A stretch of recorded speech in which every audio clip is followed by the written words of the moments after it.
Welcome, all my fellow Washington brethren and sister. I am your man and resident Washington football team fan, Lou. Thank you for joining me here on the Washington Football Report, dressed in all black like the Omen. So you already know, we took one on the chin, or I got some bad news. We just made a bad move, and that's bad news. And so I'm here to bring you what could be perceived as bad news or potentially good news. I don't know what side of the fence you're on. I've made it abundantly clear what side of the fence I've been on this entire time. I'm talking about in the first day of the tampering window of free agency, Washington making the move to sign quarterback Ryan Fitzpatrick to a one-year, $10 million deal that can get to $12 million with escalators and bonuses. Now, the money isn't a problem for me. Some people are getting hung up on the money. Oh my God, $10 million. We saved 15 by cutting Alex Smith, and we're going to give 10 of it to him. I don't care anything about that. That's not the issue, okay? My problem has always been with anything close to this move. I told you I didn't want Cam Newton. I didn't want Ryan Fitzpatrick, and it was all kind of because of the same reasoning and logic. Now, Ryan Fitzpatrick to probably a little bit more than Cam Newton because of the fact that Newton actually has an MVP under his belt. He's taken a team to a Super Bowl. And if he were ever to get remotely close back to the player that he once was, there's a chance you could catch lightning in a bottle and do something magnificent. That's not Ryan Fitzpatrick. We've got 15 years of body of work of this guy being up and down, helter-skelter, giveth, taketh away, and we know what he is as a quarterback. We've got enough of a sample size. He's been around the league. He's played and started for a quarter of the league. Now this will be his 9th NFL stop. Can you even begin to wrap your brain around that? No other quarterback has played and started for more teams in league history than Ryan Fitzpatrick. And I'm supposed to be excited about this? And, you know, the thing that is crazy to me, and let me go back and rewind a second for those of you who weren't privy to the information that I've been spewing this entire offseason, which is I wanted one of two quarterbacks this offseason. If you couldn't achieve that, then I just wanted to roll with the two guys we got and draft a young guy and keep it pushing. And I think maybe in their mind, and look, Ron said we're going to turn over every stone, and I think they probably turned over every stone, and they had to get way down the list of items to get to Ryan Fitzpatrick as their pretty much last resort, okay? I beg to differ. I thought there were still options available that they could have pursued before having to do this. This is definitely last-ditch effort, okay? And I don't think you had to do this in day one of the tampering window if you wanted to go this route. I thought there were other things you could have explored. They may not like those players. This is the guy that they thought gave them the best chance to maybe win. We could debate about that until the cows come home. The bottom line is I wanted either a proven veteran commodity with winning track record. So that was Matthew Stafford, and you could sit there and talk about his win-loss record. We know that the upside with Matthew Stafford is tremendous. If you put him in the right situation, he could win you something big, and he's taken teams to the postseason before. Hasn't won a playoff game, and a lot of people want to point to his record. Forget about all that. You know, just like I know, he was the number 1 overall pick in the draft for a reason, and if you put him in a situation with talent and a defense, Matthew Stafford could do some very big things in this league. That's another discussion for another day. And then Derek Carr was the other guy. Okay, you weren't getting Russell Wilson, you weren't getting Aaron Rodgers, and you weren't getting Deshaun Watson. So forget about all of those other guys. Those guys weren't coming to Washington, period. End of discussion. So it was one of those kinds of guys. If you could get one of those veterans, I was cool with that. If you couldn't get one of those guys, then I wanted the young guy with the potential upside that gives you a chance. Marcus Mariota, Sam Darnold kind of fit that category, and to a way lesser degree, a guy like Mitchell Trubisky, okay? At least with those guys, if you catch lightning in a bottle, there could be a future, i.e. Ryan Tannehill in Tennessee. That's kind of what I was trying to recreate here. You know, former first-round pick, didn't quite work out where he was. You give him a second opportunity. He's figured things out now. And boom, you catch him at the right time. It all makes sense for you. You got a quarterback. That was where I was going. And if you couldn't get me one of those two, I'll just roll with Heineke and Allen. And if you want to throw in some other, veteran quarterback, or you want to throw in a young guy, knock yourself out. Well, this is them saying, hey, well, this is the veteran quarterback you said we could throw in the mix. Well, not exactly, because I was thinking more along the lines of, some random bum quarterback, and you just say, all right, we're going to roll with these two. I think most people would have been okay with that. Ryan Fitzpatrick, to me, throws a monkey wrench in everything because he's 38 years old, so there's no upside to the future with this move, first and foremost, okay? Secondly, if he does win the job and you're paying him like you expect him to win the job, let's face it, Heineke nor Allen are even close. You could put their two salaries together and they still don't combine for $10 million. So essentially what you're saying is we're paying you to come in here, win the job, and be the quarterback in Washington. That remains to be seen whether that happens or not. I don't know if I'm putting my money on Ryan Fitzpatrick at this moment to beat out two guys that have been in this system for multiple years, but we are talking about a guy that's been in the league now going into his 16th season, that's been in 29,000 NFL offenses, and oh, by the way, he graduated from Harvard. There's no way that he's not going to pick this offense up like that and be ready to compete with these guys day one in training camp. That said, he is not guaranteed to win this job, but he's the favorite to win this job. Okay, they're paying him like a guy that they want to win this job. Anyhow, if he's good for you for one season, which he's never made it to the playoffs.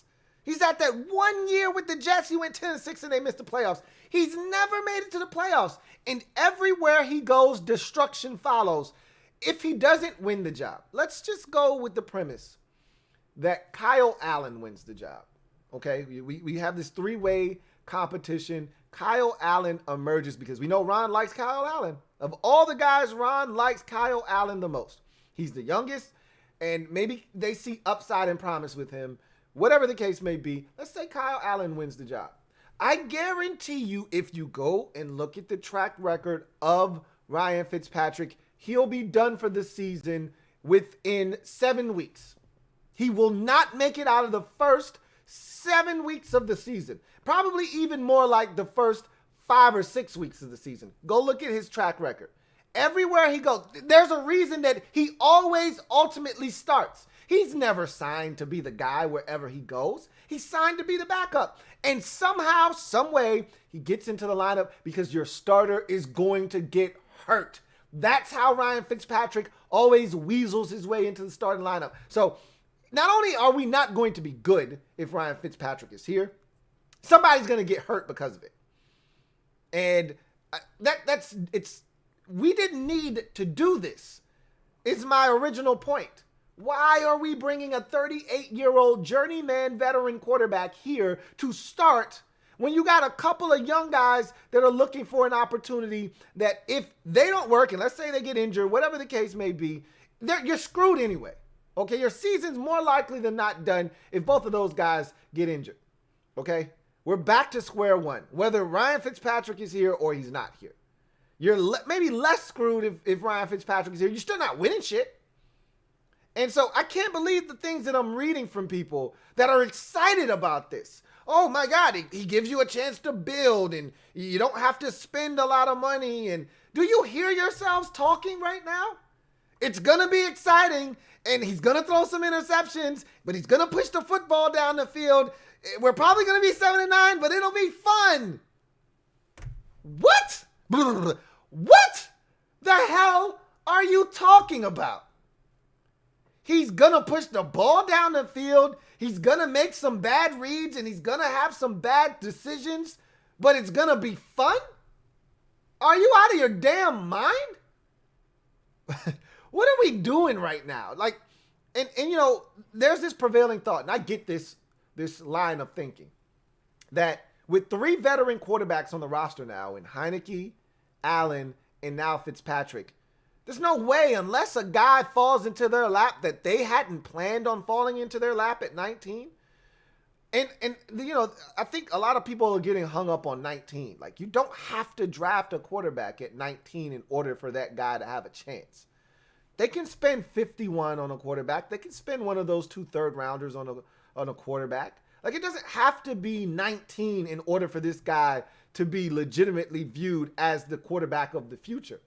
That said, there's this prevailing thought out there that now with 3 veterans on the roster, there's no way Ron is looking to select a quarterback in the upcoming draft, and he's just going to punt on finding the answer at the quarterback position long term until next year.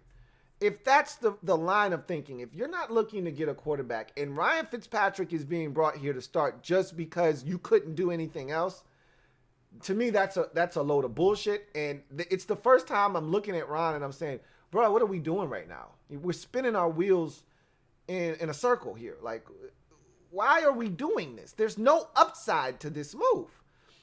People pointing at Miami. Well, look at Ryan Fitzpatrick. He leaves that situation. They're a much better organization. They got to build, and they got a young quarterback. You're excited about trying to become the Miami Dolphins? That's what you want to be? That's what you're striving and attaining to be? The Miami Dolphins? The same Miami Dolphins that don't know if they got the quarterback right or not. The same Miami Dolphins that, despite having Ryan Fitzpatrick on the roster, was high enough in the draft to select Tua Tagovailoa. That same Miami Dolphins team. That's what you're aspiring to be. Now, granted, all right, they were that high in the draft, not because of their own doing, or was it their own doing? I can't remember. I get my drafts mixed up. I think they're in the top 5. Are they in the top 5 this year? I'm trying to think of the Larry Tunsil deal. I think they were in the top 5 last year because of Houston. Well, the Texans weren't terrible last year. This year they were terrible. So they wouldn't have been impacted by that this year. That was last year. No. They were terrible because of Fitzpatrick, okay, and not being good. And remember, they were tanking and they had Josh Rosen. That's right. They were absolutely horrid because one of the 3 wins that we got in 2019 came from the Miami Dolphins. Anyway, I digress. Bottom line is, wherever Ryan Fitzpatrick goes, losing follows. He's a loser, first and foremost. He's a fun loser. He's an exciting loser, which everybody wants to point to. Yeah, it's going to be fun. It's going to be exciting. Who gives a shit? Exciting loser, boring loser, you're still a loser. Russell Westbrook has been the most exciting loser in the NBA his entire career. Nobody's excited about watching Russell Westbrook try as hard as he might and give maximum effort to lose. Nobody gives a shit. Man, he gave a hell of an effort. This isn't boxing, okay? Nobody gives a shit that you lost 37-34 in an exciting game. You still lost. You're still 5-12. Okay, at season's end.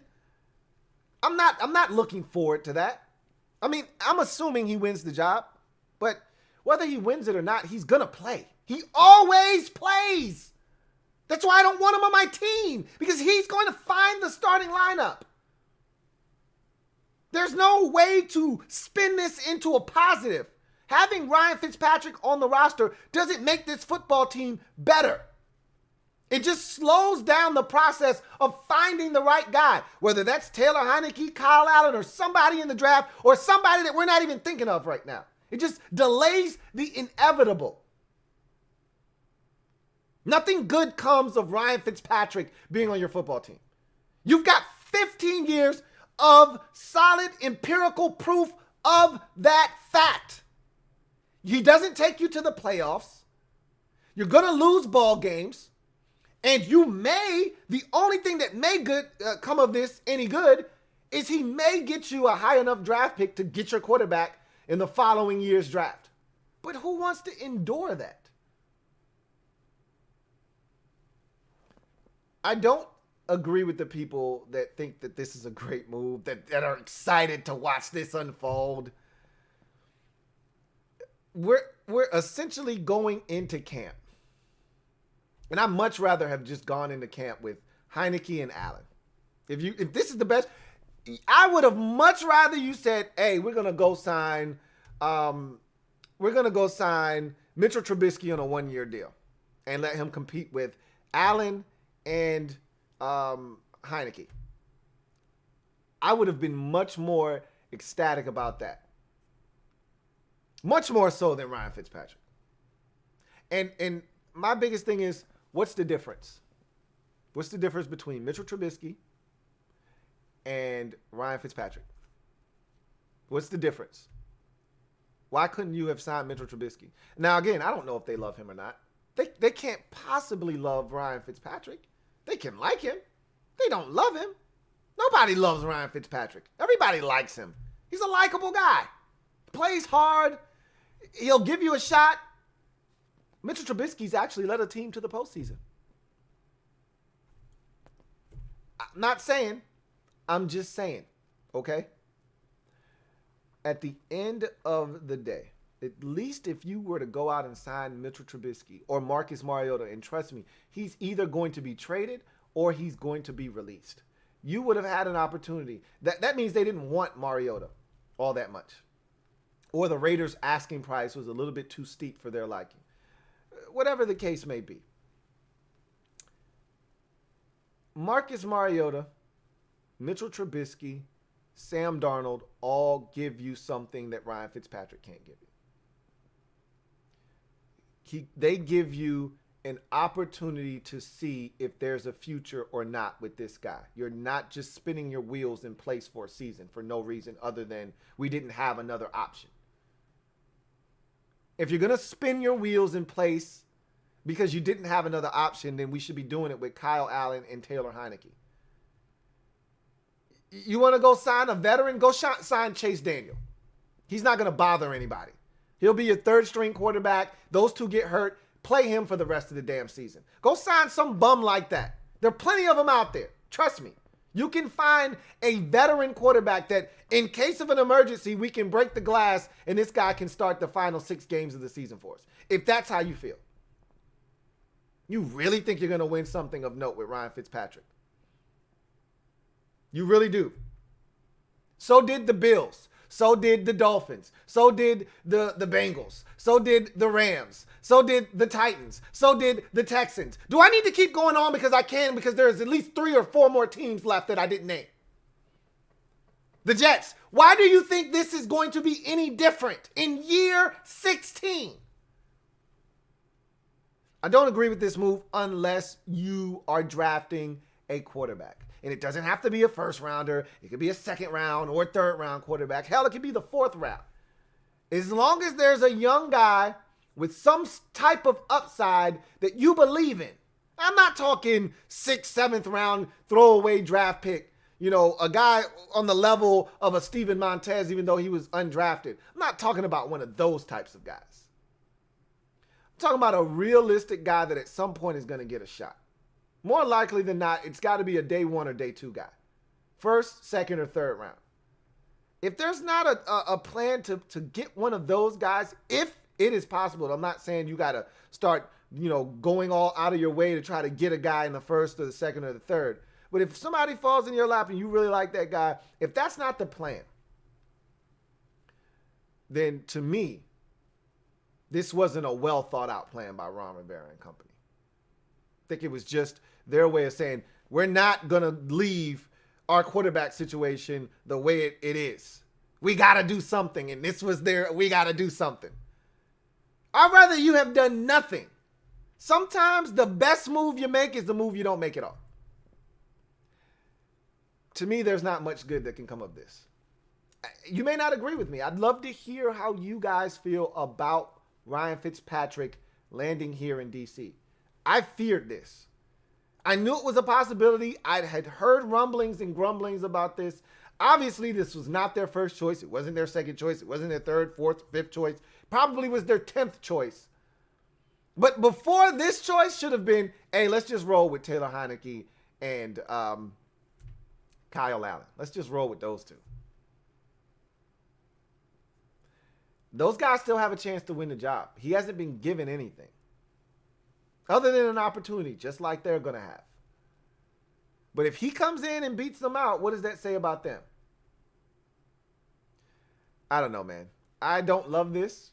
I'm going to support it because I told you, it's all about Ron's plan. Ron's plan. I don't necessarily love this part of the plan, but as I said on my podcast, Ron's not going to bat 1,000, okay? Every decision he makes isn't going to be a home run, isn't going to be a 2 RBI double in the gap, okay? Every decision isn't going to be a base hit. He's going to strike out. He's going to hit a loud out that ends up in a fly ball at the warning track, okay? He's going to hit into some double plays. This might be a double play. You know, no outs, first and third, and he might ground into a double play. You score a run, though. You score a run, but you might just kill any rally that might have been evolving. However, in this ground ball double play scenario that nets you a run, you may end up with a young quarterback that learns from a wily vet. And that's the thing that I'm hoping for with this situation, is that at least we come out of this thing with Ryan Fitzpatrick and a young quarterback. A lot of people seem to think that that is not happening after this move. I hope they are wrong. I hope Ron isn't thinking that, hey, I got 3 veterans. Don't need a young guy complicating things. Oh, yes, you do need a young guy. Okay? And the fact that you got 3 veterans is all the more reason why you should be thinking about drafting a young guy. None of these guys are guaranteed to be on this football team. They don't have to be on this team. The only guy getting paid any real money is Ryan Fitzpatrick. Now, I'm not advocating cutting Kyle Allen, but those guys, trust me, nobody in the league is fighting over Kyle Allen or Taylor Heineke. Trust me. If you were to cut one of them, you could end up putting them on the practice squad. Trust and believe that. So, at the end of the day, I said all of that to say this. I'm not happy with this move. I thought there were other options still out there available for this team to explore. Mitchell Trubisky, Marcus Mariota, Sam Darnold. You don't want to give up draft capital? That's fine. Wait out the Raiders till they cut Marcus Mariota. If they don't cut Marcus Mariota and they hold on to him, guess what? Mitchell Trubisky is still sitting right there. Sign him. Sign him. Same 1-year, $10 million deal you just gave Fitzpatrick. Get that to Mitchell Trubisky. Sign him. See what he's got. Kick the tires. Former number 2 overall pick. Figure out if he can play or not. If the answer is no, just like it's going to be with Fitzpatrick, you move on in 2021 into 2022. I don't really understand this move unless you're drafting a young quarterback. So I guess I have to wait until April to find out if this move makes any sense to me or not. Somebody help me understand why this is a good move, because right now I just don't see why it is. And all of the faulty rationale that I've seen out there about you can build a roster with a guy, you could have done all of this same shit with Mitchell Trubisky on the roster. Help me understand why I need Ryan Fitzpatrick to do that. Oh, because Fitzpatrick gives you a better chance to win than Mitchell Trubisky, right? Sure. Okay. Absolutely. I totally understand that. No, I don't actually understand that, because this guy's never quarterbacked a team to the playoffs before. So no, I actually don't understand that logic either. The same shit you're going to try to spit to me about what you can do with Ryan Fitzpatrick, you can still be competitive. You can still be competitive with Mitchell Trubisky. The Bears have done it for years. What's your point? Why is he here? Unless you're drafting a young quarterback for him to mentor, this makes 0 sense to me. Somebody please help me. And my ears are open. I'm listening. I'm open to someone dropping a gem on my melon and making me say, I never thought about that from that angle. Okay, maybe I understand that. Other than that, I don't understand. I'm at a loss. Help me. Help me understand why this is a good idea. Anyway, I digress. I want to know what you think. I've said enough. You know how I feel. You know how I felt beforehand. You know how I feel after this move has been made. How do you feel about this move? Leave it down in the comment section along with a like. And if you haven't already done so, subscribe to the Louie T Network for more great content. All right. Really do appreciate you guys. Remember, I am a Washington fan, etched in burgundy and gold. My Washington spirit will never die. Washington spirit will never fold until we meet again. Hail to our beloved Washington football team. they could have done better than this. Somebody asked me, was I still in the front seat with Ron? You're damn right. The seatbelt's on. This is, again, he's not going to bat 1,000. For me, this is a ground ball, tailor-made double play. The only way this is not a first, a runner on first, and it's a double play, and now it's 2 outs in the inning, is if, we get a young guy and he's able to mentor him. Now it's a first and third double play ball, but we get a run out of this thing. There's a silver lining in this cloud. If not, then it's a tailor-made 5-4-3 double play. And the inning's pretty much over. So we'll see what happens. Leave it in the comment section. I can't wait to read it. But it's going to do it for me, your man, Louie T.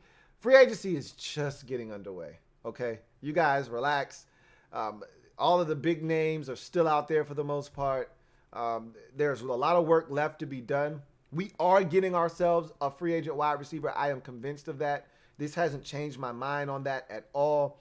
And if that does come to fruition, I'll be back all up in your space with this face talking to you about that move and more. So I expect them to get a lot more active in day 2 of the tampering period than they were in day 1. We'll see what happens moving forward. But that's going to do it for me, your man, Louie T. I will see you guys next time. You guys have a good one. LouieTeeNetwork.